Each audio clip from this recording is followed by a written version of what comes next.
박근혜 대통령의 운명 18시간 앞으로 다가왔습니다. 지난해 12월 9일 탄핵안이 가결된 지 정확히 92일 만입니다. 8명의 재판관 중 6명 이상이 찬성하면 인용됩니다.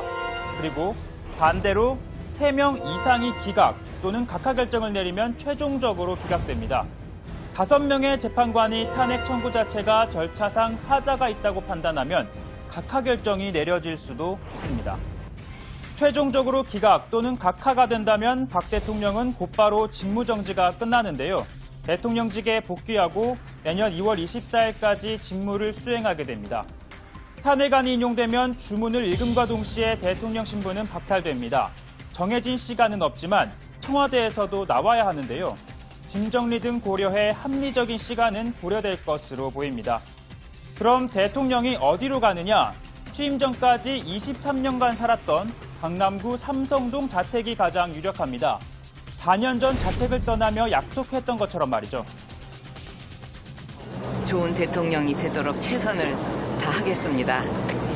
5년 후에 아주 밝은 얼굴로 다시 뵙게 되기를 고대하면서 그때까지 건강하시고 모두 행복하시기를 기원하겠습니다. 훌륭하신 대통령이 예, 고맙습니다. 5년 후에 멋있게 큰 박수 받고 돌아오세요. 기다리게요. 예, 최선을 다하겠습니다. 네. 우리 주민 여러분 100% 마음 잊지 않겠습니다.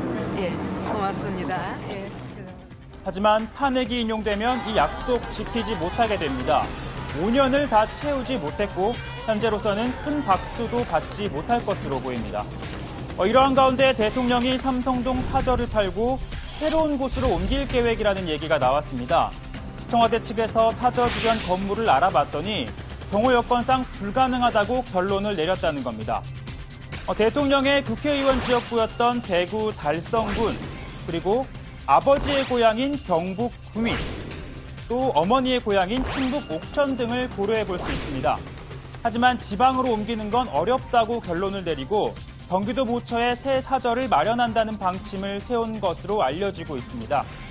하지만 청와대는 근거 없는 소리다. 대통령이 삼성동 말고 갈 데가 어디 있냐며 부인했습니다.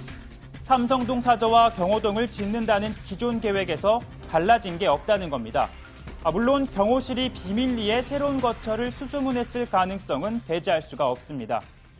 한편 청와대는 일각에서 제기된 선거 전 자진 사퇴의 가능성도 일축했습니다.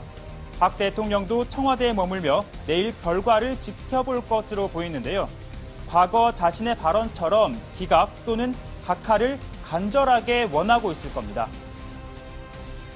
힘들게 살아가고 있는 사람들의 손을 따뜻하게 잡아줄 수 있는 엄마 같은 대통령이 되고 싶어요.